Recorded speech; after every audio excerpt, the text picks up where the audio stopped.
हमारे साथ में इस समय हैं हिंदुस्तान के जाने माने साइकोलॉजिस्ट जेबी मल जी। आइए उनसे इस बारे में कुछ जानकारी लेते हैं कि आज के इस युग में विद्यार्थियों को किस तरह की तैयारियां करनी चाहिए।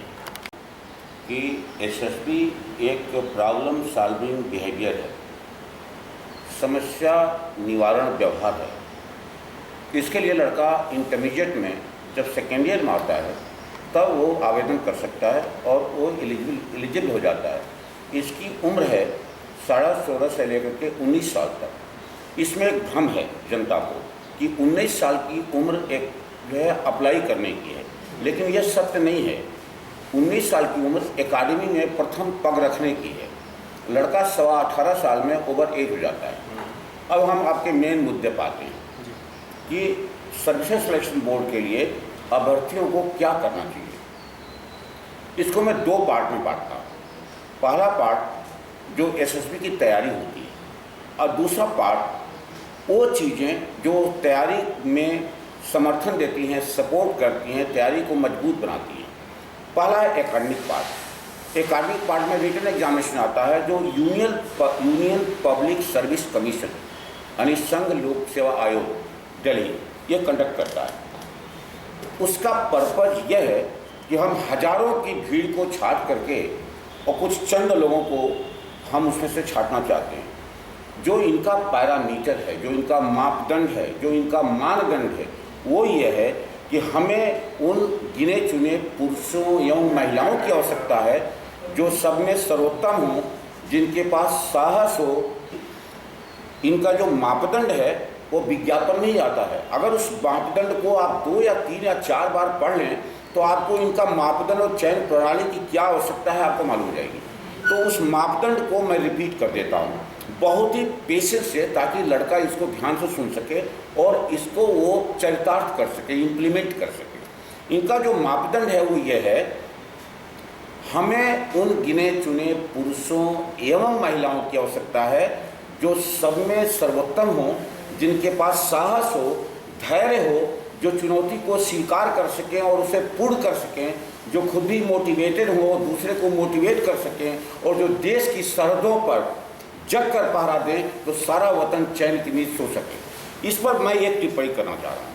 वो टिप्पणी यह है कि हम इसलिए सो रहे हैं, हम इसलिए अपना काम कर रहे हैं कि वो जग रहा है। जिस दिन वो उसके जगने में कोई दुविधा हो गई या जिस दिन वो सो गया तो पूरा वतन न सो पाएगा न जग पाएगा। इसलिए हमें वस्तुतः, हमें प्रैक्टिकली, हमें वास्तविक रूप में अगर वो सो गया तो सारा वतन न जग पाएगा न सो पाएगा। इसलिए हमें एक ऐसे आदमी की आवश्यकता है जो सीमाओं पर सो न सके।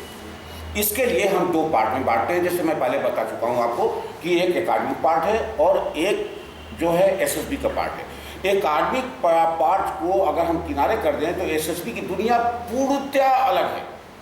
इसमें हमको एक ऐसे आदमी की आवश्यकता है जो व्यवहार प्रक्रिया में कुशल हो, वो एकेडमिक रूप से वो प्रगति के पथ पर मूव करता हो, जिसके पास जनरल अवेयरनेस हो, जिसके पास करेंट अफेयर्स की नॉलेज हो कि पूरे दुनिया में, डिस्ट्रिक्ट में, उसके घर के आसपास, उसके तहसील में, उसके डिस्ट्रिक्ट में, उसके स्टेट में, उसके देश में और दुनिया के अन्य देशों में क्या हो रहा है, क्यों हो रहा है, कैसे हो रहा है और उसका क्या समाधान होगा।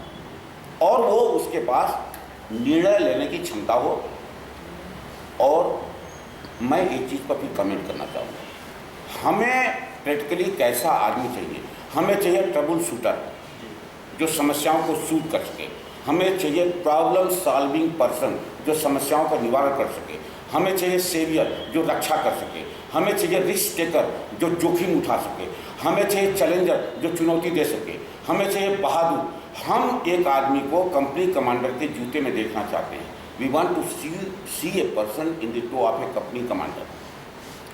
अब एसएसबी की तैयारी के लिए मैं मार्केट पर और अपने पास दोनों जगह मैं छात्रों को एक संदेश देना चाहता हूँ। मार्केट में जो ये चयन प्रक्रिया की प्रणाली जिस प्रकार से चल रही है, ये ऐसा नहीं कि हम किसी लड़के को 15 दिन, 1 महीना, 2 महीना पढ़ाकर अफसर बना दें। अफसर बनाने के लिए पढ़ने की सिवा बहुत ऐसे चीज़ों की आवश्यकता होती है, बहुत ऐसी चीज़ों की आवश्यकता होती है जो सब मिलकर के आकर आपस में कंट्रीब्यूट करते हैं तो वो एक आदमी अफसर बन पाता है। मैं छोटा सा एग्जाम्पल दे रहा हूँ। एक आदमी के शरीर को ले लीजिए, अगर उसका पैर नहीं काम करता है तो वो नहीं चल पाएगा, उसका हाथ नहीं काम करता है तो वो नहीं चल पाएगा, उसका दिमाग नहीं काम करता है तो वो भी नहीं चल पाएगा, उसका अगर पेट नहीं काम करता है, सीना नहीं काम करता है, कमर नहीं काम करता तभी नहीं चल पाएगा। उसी प्रकार से एसएसबी को तमाम क्वालिटीज़ की आवश्यकता होती है, गुणों की आवश्यकता होती है। वो उन क्वालिटीज़ को हम टेक्निकल भाषा में, तकनीकी भाषा में या टेक्निकल लैंग्वेज में उनको हम OLQs कहते हैं, अधिकारी वाले गुण। इसका हिंदी रूपांतर है। अब एक प्रश्न उठता है जनमानस के दिमाग में, OLQ होता क्या है और कैसे पैदा होता है। तो मैं एक अगर आपसे छोटा सवाल करूं कि आप कैसे पैदा हुए हैं, तो आप बोलेंगे कि पिता माता। अगर मैं माता पर सवाल करता हूं तो आप बोलते हैं मेरी नानी के यहाँ से आई हैं। अगर मैं पिता पर सवाल करता हूं तो आप बोलेंगे मेरे बाबा के यहाँ से आए हैं। तो इस प्रकार से हेरिडिटी बनती है। वो हेरिडिटी और इन्वायरमेंट दोनों वंश परंपरा और वातावरण को मिला करके पूरा जो है पर्सनालिटी का एक सांचा तैयार होता है। हम एक पर्सनालिटी को इसमें लेना चाहते हैं। हम छोटे छोटे परिवारों से पर्सनालिटी को लेकर के बड़े परिवार में सम्मिलित करना चाहते हैं। वो डिफेंस फोर्सेज है, वो सेनाएं हैं। अब हम इन गुणों को आते हैं। ये गुण चार कारकों में बटे हुए हैं, 4 फैक्टर्स में बटे हुए हैं। पहला फैक्टर जिसको दिमाग को दिया गया है, माइंड को, इसको कहते हैं फैक्टर इंटेलिजेंस। दूसरा फैक्टर सामाजिक समायोजन को दिया गया है, कहते हैं इसको सोशल एडजस्टमेंट। और तीसरा फैक्टर नेतृत्व को दिया गया है। और चौथा फैक्टर डायनेमिक को दिया गया है। तो मैं जैसे पहले आपको बता चुका था कि पहला फैक्टर दिमाग से संबंधित है, दूसरा फैक्टर दिल से संबंधित है, तीसरा फैक्टर लीडरशिप, नेतृत्व जिसे कहते हैं वो गट से संबंधित है, चौथा फैक्टर जिसे डायनेमिक कहते हैं या डायनेमिज्म कहते हैं वो पैर से संबंधित है। तो चारों फैक्टर इसमें आ गए। इन चारों फैक्टर, अब मैंने पहले बोला था कि इनका जन्म कैसे होता है, तो ये हेरिडिटी से होता है। अब हेरिडिटी कहाँ से आई, तो वो भी मैंने आपको बता दिया। वातावरण को बता दिया। जब घर से आप बाहर निकलते हैं तो वातावरण है। अब डिमांड सुनिए इनकी। अगर कोई आदमी वंश परंपरा से 40% लेकर आता है तो 60% हेरिडिटी उसको लेना पड़ेगा। अगर वंश परंपरा से 20% लेकर आता है तो 80% उसको वातावरण से लेना पड़ेगा। मेरे पास बहुत ऐसे लड़के आए हैं जिनकी हेरिडिटी बड़ी कमजोर रही है। लिहाजा मैं एग्जाम्पल देता हूँ। बेवर से मेरे पास 3 लड़के आए थे। जोगेंद्र कुमार, उनके पिता बिल्कुल एक साधारण कर्मचारी थे शिक्षा विभाग में। दूसरे लड़के आए पुनीत कुमार द्विवेदी, इनके पिता एक मास्टर थे छोटे। तीसरा आए मेरे पास सौरभ कटियार, इनके पिता के पास RMPs की डिग्री भी रही, रजिस्टर्ड मेडिकल प्रैक्टिशनर, वहाँ प्रैक्टिस करते हैं। इनकी माता टेलरिंग की शॉप चलाती हैं।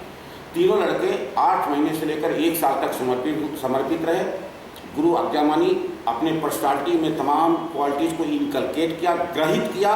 और एक लड़का जोगेंद्र कुमार जोधपुर में पोस्टेड है, ये फाइटर पायलट है। दूसरा लड़का नेवी में है, जिनको पुनीत कुमार द्विवेदी कहते हैं, और नेवी में है, वो लेफ्टिनेंट है इस वक्त। तीसरा लड़का सौरभ कटियार, ये एशिया के बेस्ट कॉलेज नेवी का है, जिसको कहते हैं Chhatrapati Shivaji Maharaj naval college of engineering Lonavala near Pune, उसमें चला गया। अब तीनों पास आउट हो गए हैं।